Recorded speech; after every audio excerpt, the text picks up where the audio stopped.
Hello guys, I miss these kinds of things that is happening in the Iran and US war. Just there are lots of things that it's going very much crucial because all those things are, and every type of the warfare is being used there, even through the tactics and also the warheads.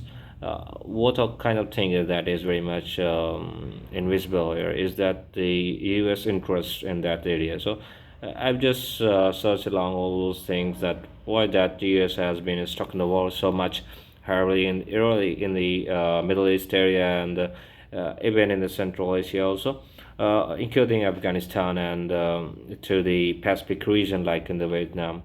I always think that the U.S. is trying to maintain its hegemony as it was in the Cold War area, and Cold War era was very much fulfilled with the two opponents, like in the Russia here with the Soviet Union, and in the other hand there was the United States of America. So, like these things are happening here again, but this time the bipolarity is lost here, and just like Russia is very much struck in the Ukraine war, and just they have also been rejected their troops from the Middle East countries, and they've just been very lucrative to being involved in the Middle East region, like in the Iran US war. So these kinds of things that is happening here is very much similar pattern like in the second after the Second World War. They are going through the Cold War situations, but there are also the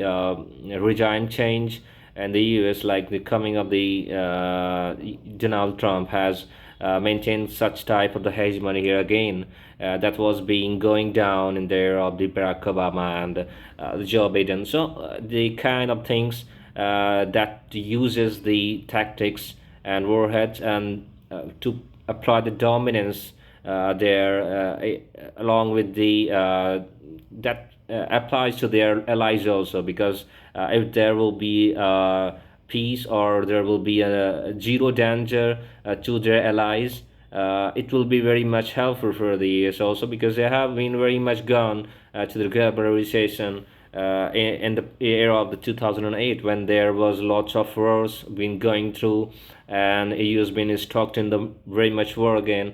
But this time they are trying to maintain their peace through the war. So that will create an instability through a short period, but they are hoping that that will bring utmost peace forever.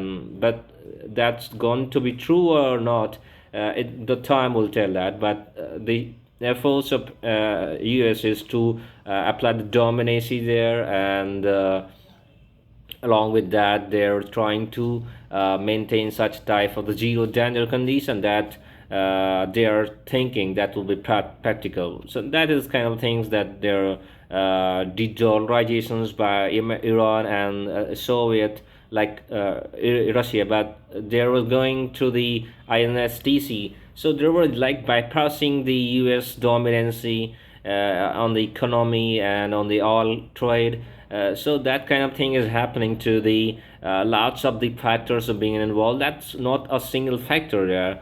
So that is very much things, but the American perceptions to include the peace after the war is being going to be tested here. Thank you very much.